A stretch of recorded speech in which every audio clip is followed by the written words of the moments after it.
అది నా భాష కొంచెము కొన్ని పదాలు ఇబ్బందికరంగా ఉంటే నేనేం చేయలేను. లేదండి. లేదా.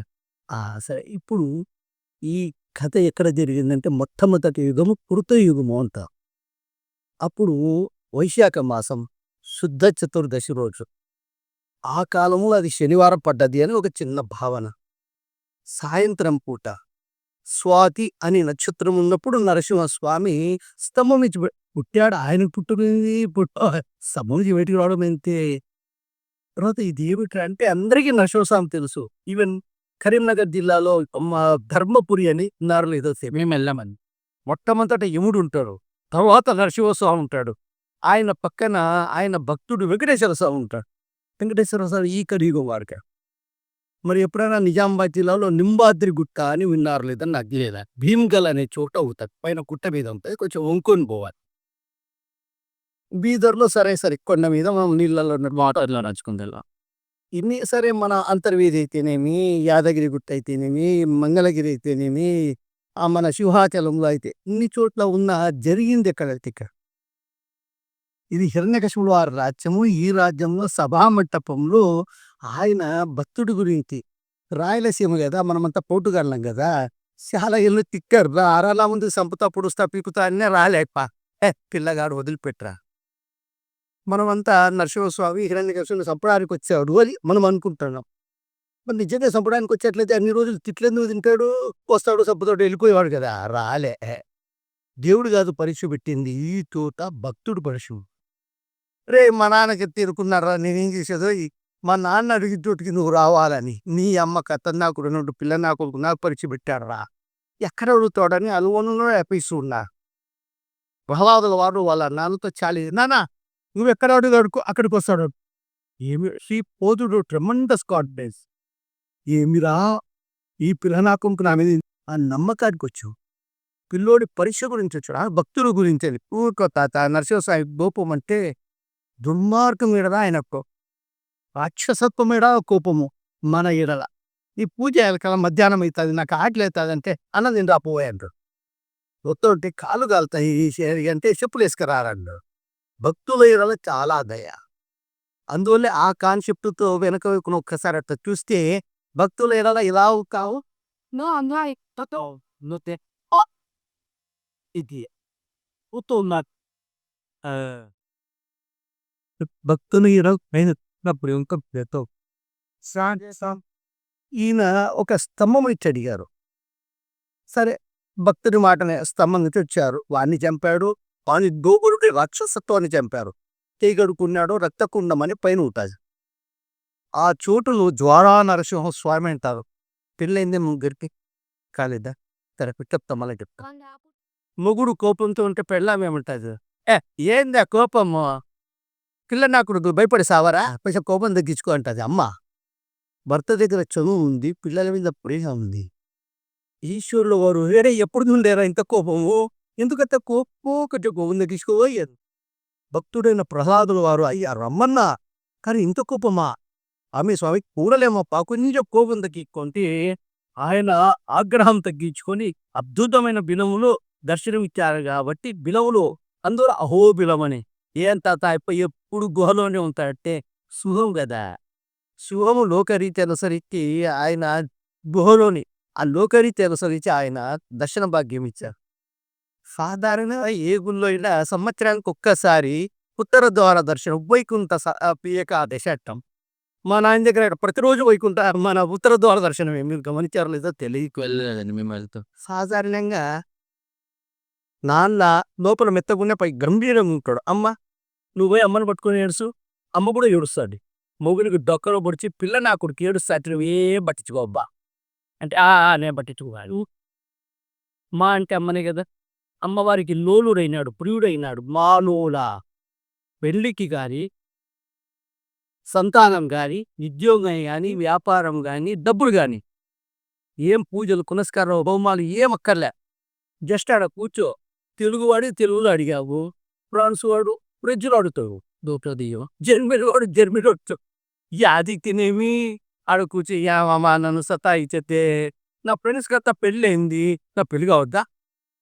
రేపు పెళ్ళి ఒకటి అడగద్దండ్రోయ్. పెళ్లితో పాటు అర్థం చేసుకున్న పిల్లనోడు అడగాలి. ఇప్పుడు పూర్వకాలంలో లేదు. ఇప్పుడు సాయంత్రం నుంచి కొట్టాడు కాసేపు మనం ఇక్కడ ఓరి నీ అమ్మ అనవసరంగా పెళ్లి చేసుకుంది అంటారా? అంటారా లేదా నాయన? అందువల్ల అడిగేప్పుడు 2 అడగండి. వివాహము ప్లస్ అర్థం చేసుకునే పిల్ల. సంతానం అడిగినప్పుడు కూడా 2 అడగాలి. ప్లస్ అర్థం చేసుకునే పిల్ల. సంతానం అడిగినప్పుడు కూడా 2 అడగాలి. ఒకటి సుఖమైన ప్రసవం.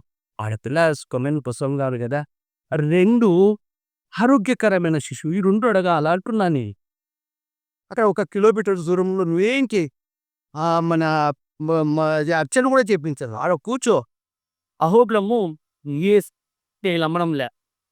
ఏదో మీ పాత కోరిక మా నాయన దగ్గర నరసింహస్వామి దగ్గర పెండింగ్ ఉంది. ఏదో ఉంది నాయనా నీకు తెలియదు నాకు కూడా తెలియదు. మా అమ్మ చెప్పింది అది పిల్ల నాకు ఇంకెప్పుడో మాట చెప్పావు మర్చిపోతే ఎట్లప్పా అంటే ఈ పొద్దు చూసాడు.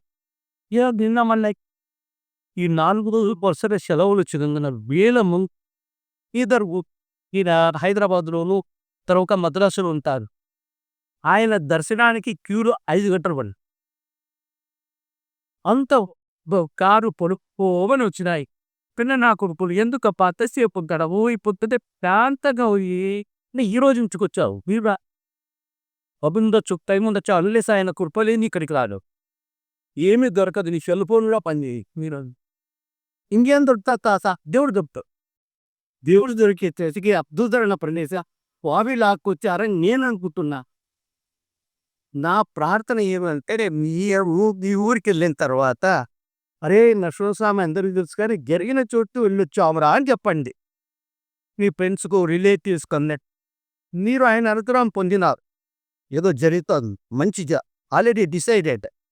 3 నెలల్లో ఇది శ్రావణ మాసం వచ్చిన భాద్రదో ఆ షీట కార్తీక మాసంలో సెల్స్ ఓరి అమ్మ అవును పోయినావు ఒక తాత బలి చెప్పారా ఓ నమస్తే పెట్టు ఆయపకే ఇస్తావు పక్క లక్ష్మీ అమ్మ తదుపుతూ ఆయమే మనకి వెళ్ళదు మనం ఇచ్చేటోళ్ళమా నాయన.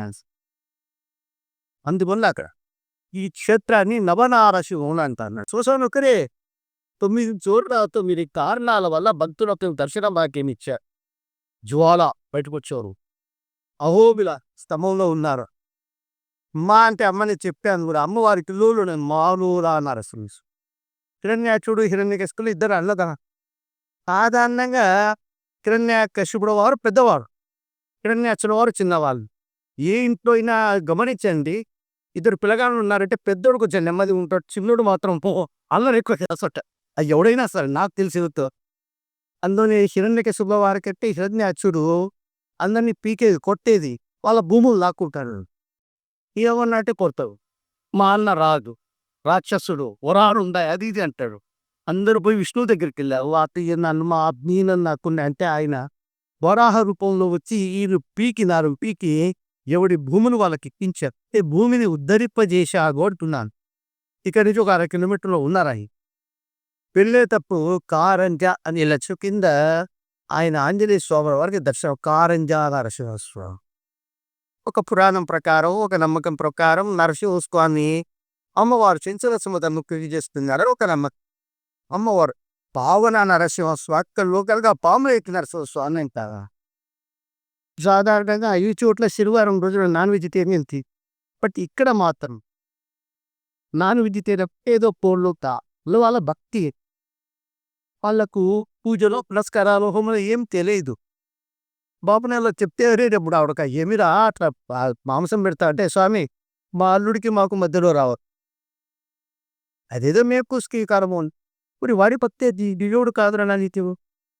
ఎవడి భక్తి ఎక్స్ప్రెస్ చేసే విధానం దేవు నైవేద్యంలో కట్టి ఏంటంటే నైవేద్యంలాగా స్వామికి ఇస్తారు, ప్రసాదం లాగా విలేదింటారు. ఎందుకు ముందుగా చెప్పు ఆయన తిరగబోతూ అయితే మూడు తట్టుకుంటాంరా భారత్ బంధు కాదే నైవేద్యం పెట్టు మనం తినడంది. కానీ ఒక్క చోట మాత్రమే పావన పాములేట్ నరసింహ స్వామి దగ్గర మాత్రం ఈ కార్యక్రమం అలవా భార్గవ నరసింహ భార్గవ యోగానంద ఛత్రవట కింద హోగినంలో ఉంటాయి. ఇక్కడ చెప్పారు తాన్ని స్వామి వెంకటేశ్వర స్వామి ఖరీదు వారు కదా, ఆయన ఇంటి దేవుడు నరసింహస్వామికి ఆయన వచ్చి ఎరా నాకు పెళ్ళి అంటే సర్లే ఓ అన్నట్టు పెళ్ళి అయిపోయింది. పెళ్ళి అయిపోయిన తర్వాత ఒక భోజనాలు చెప్పారు. ఆయన ఇక్కడి నుంచి కడప పురోగాస్త గడప అనేవారు ఆటలు వేసి అన్నదానం మొదలు పెట్టారు. అందుకనే కదా అంతమంది దేవుళ్ళకు రాజు ఇయ్యప్ప మాత్రం రోజు ₹1,00,00,000 2,00,00,000 ఏమి ఎప్పుడైనా దేవుడు వేరే వాళ్ళ దేవుళ్ళు కాదా? ఆయన ఏమి దొరకని ఈ చోట అన్నదానం చేశాడు. ఆ ఫలితమని మేమనుకుంటున్నాం. అన్నదానం చేశాడు. ఆయన చేశాడు కాబట్టి కోట్ల రూపాయలు లక్షోసార్లు హడావుడి వాళ్ళు కాదు. సరసగా తప్పు లేదు వాళ్ళ ఆ యొక్క అవతార విశేషం ఉండదు. ఇవన్నీ ఏంటంటే మనుషుడికి ఒక మెసేజ్ పంపడాని గురించి ఆయన ఒక చిన్న కథ లాంటిది నడిపాడని నేను అనుకుంటున్నా. మనం కథలు పట్టుకోవద్దు, మెసేజ్ మాత్రం పట్టుకోవద్దు లేదమ్మా. భగవద్గీత ఏం చెప్పింది? ఒరే కష్టం వస్తుంది, ఏడ్చు పర్వాలేదు, బాధపడు పర్వాలేదు, పారిపోద్దురు, ఎదుర్కో, పారిపోద్దు ఎదుర్కో. ఆ ఎదుర్కొని సాల్వ్ చేసేటప్పుడు 2 మార్గాలు, ధర్మ మార్గం, అధర్మ మార్గం. తొందరగా ఎక్కువతుందిరా అధర్మ మార్గం, వదిలోయి ధర్మ మార్గాన్ని పోనాయన. అతని ఈ కథలో కూడా స్వామి ఇచ్చిన సందేశం మాత్రం అంటే అహంకారం తన నీకు వస్తే ఆయనే ఒక రూపంలో వచ్చి వాళ్ళు పీకి క్రమశిక్షణలో పెట్టాడురా అదే మాత్రమే. అంత తల మీదకి ఎక్కద్దురా అని చెప్పడం మాత్రం ఉద్దేశం. మీరు నా సలహా చెప్తాను, పెళ్లి కావాలన్నా ఇలా బాధ్యత లేకపోతే అమ్మ దగ్గరికి వెళ్ళారు కూర్చోండి చెప్తారు. వదిలి ఒకటే కాదు అత్తని చూసుకునే పిల్ల కూడా కావాలని 3 నెలలు అయిపోక అదే ఇప్పటి నుంచి మీరు ప్రయత్నం కూడా చేసుకోవచ్చు. ఏందిరా పిల్లల్ని గురించి అప్పుడే నచ్చి వదిలిపెట్టావంటే మేము దివ్య దేశాలు అన్నీ తిరుగుతున్నామండి. ఇప్పుడు మేము ఫస్ట్ దివ్య దేశం ఇది. నెక్స్ట్ అవుతుందా మన ఆంధ్రప్రదేశ్, ఈ తమిళనాడు కూడా తమిళనాడులో 84 కూడా తిరుగుతాం మేము. ఓకే. ఫస్టవది విదేశాలలో ఇది 97వ. సో మేము అంటే మొత్తం తిరగడానికే స్టార్ట్ చేసామన్నట్టు ఈ ట్రిప్. పని మంచిదే, దేశం మంచిదే, ప్రపంచం చూసినట్లు ఉంటుంది, రకరకాల వాళ్ళు ఉంటారు. అవును కదమ్మా. ఆ ద్వాలను మనం పూర్వకాలంలో రాజులు ఎలా చేసేవాళ్ళు కరకాలంగా ఎందుకు పోయేవాళ్ళు అంటే ఒక ఆయన కూడా చెప్పాడు, రావుడు ఏమన్నా ఇందే మీరా వాడు బ్రిడ్జి కట్టడం ఏంది. పూర్వకాలంలో రాజులకు 64 కళలలో వాళ్ళకు ఇవి చెప్పేవాళ్ళు. ఎందుకు ఇంజనీరింగ్లో ఫస్ట్ ఇయర్ అన్ని సబ్జెక్టులు ఉంటాయి, సెకండ్ ఇయర్ నుంచి స్పెషలైజేషన్ ఉంది. తన రాజులకు కూడా వాళ్ళ తల్లిదండ్రుల ప్రవేశం ఉండాలి. స్పెషలైజేషన్ ఏంటంటే రాజ్యాన్ని ఎట్ట పరిపాలన చేయాలా, న్యాయం ఎట్ట చెప్పాలా అట్టాకని వాళ్ళకి తెలియదు అని మనకు తెలియదు అంతే. అర్థం చేసుకోవటంలో ఆయన వాల్మీకి రాసినాడు, చికనాడు వాడేంటి నేను చెప్తానంటే ఆ కాలంలో వాల్మీకి ఉన్నారు, ఆయన చూశారు, రాశారు, మనం లేము. అదేంటే మనకుండే గుణాలు ఆయనకు అచీవ్ చేసే తప్ప మనం అర్థం చేసుకోవడం తప్పు ఉంటుంది అంతే. జరిగింది అనేది అంటే రాముల వారి గురించి మాత్రమే చెప్తాను, అవునా? ధర్మం గురించి మాత్రమే చెప్తాను. అట్లా పూర్వకాలు అన్ని చూసేవారు. ఎందుకు నలగాలి పిల్ల నాతో అంటే ఒక మధ్యలో చెప్పొచ్చండి. కృష్ణదేవరాయ సింహాసనం మీద ఎక్కగానే తిమ్మరుసు కదా ఆయనకి ఎక్కించింది. సరేలే వాళ్ళ సింహాసనం కింద దిగి ముసలుడు కదా వెళ్ళిపోయి నమస్కారం పెట్టాడు.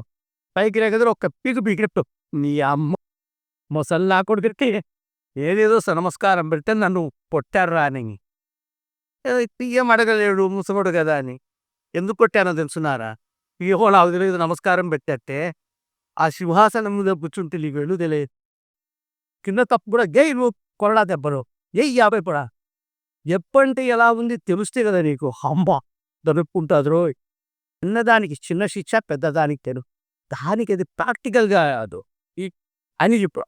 చూస్తారని మిమ్మల్ని కూడా దేశం చూడండిరా రకరకాల వాళ్ళు ఉంటారు అని చెప్పడానికి ఏమన్నా దేవుడు నిర్ణయించినాడేమో నాకు. అన్నీ చూడండి చెయ్యండి మనకి కాదు ఎక్కడ. బట్ ఈ క్షేత్రం గురించి అందరికి ఎక్కాయి. షూర్ అండి. సర్లే తాత ఇతకి అన్నం దొరుకుతుంది అంటే ఈ సత్రం ముందు దేవుని గురించి చెప్పకండి, తర్వాత సత్రం పిల్లగాడు ఏదో చెప్తున్నాడు మళ్ళా మట్టికి లే బట్ వీళ్ళ మీరేమన్నా ముచ్చటపడి ఏంటంటే లేదక్కర్లేదు. అయితే కొంతమంది కట్టెలు కొట్టడానికి ఒక దారి ఏర్పడుతారు, కొంతమంది ఆకులు ఏరుకోవడానికి ఒక దారి, ఇంత కరెక్ట్ దారి ఉందో మీకు తెలియదు. అవునా? ఎవడు ఏం కాపాడుతూ ఉంటాడు, వాళ్ళు పిచ్చుకుంటే అయిపోతే బాధ్యత మంది కాదు. అదే నువ్వే లాక్కొచ్చావు చూసుకోవద్దా. ఎప్పుడు ఎట్లా అంటారంటే భక్తి కాదు నమ్మకం. ఆడు కూర్చున్నావు నన్ను సతాయికి నాకు తెలియదు నైట్ పిచ్చుకో సెట్ అవ్వయితే సర్లే పోయట్టు. ఎప్పుడు ఎట్లా అంటారంటే ఒక నమ్మకం ఉన్నప్పుడే. అందువల్ల వెళ్ళే ఇచ్చుకుపోతే సరైన మార్గంలో అరగంటలో అయిపోయారు. అరగంటలో పోయితే 6 గంటలు పట్టకపోతే అవుతాడు. ఆ ఉద్దేశంతో నేను చెప్పాను. ఓకే. నేనైతే ఊరు చుట్టి సేవ చేసి వెళ్ళిపోతుంటాం మొక్కు. ఓకే. మీరేం చేసేవారండి? అవు అదంతా టెన్షన్‌తో చేయడం. ఏదో సేవ చేయడానికి వచ్చారు. 70 ఏళ్ళు పైన వాళ్ళకంతా ముందు మీ నాయన వాళ్ళకి ఈటు పిలగాలాగా ఏం కావాలంటే ఒకటి బాధ్యతలు ఎక్కువ. ముందు ఆరోగ్యం, 3 ప్రశాంతమైన మా నాయన నాకు ఒక పోలీస్ ఇచ్చాడు. ఆకలిగా ఉన్న వారికి అన్నము పెట్టే ఒక సేవ చేసే భాగ్యం ఇచ్చారు. మేము పెడుతున్నది అబద్ధం మాట. ఆయన మాకు ఒక అవకాశం ఇచ్చాడు అనేది నిజం మాట. ఈ పుణ్యపురం మా పిల్ల అందువల్ల ఈ చోట మా ఇంటి దేవుడు కూడా చేస్తుంటాము. మీరు క్షేత్రం గురించి చెప్పండి అని మా రిక్వెస్ట్. షూర్. కూర్చోమట కూర్చోండి రా నాన్న. మీరు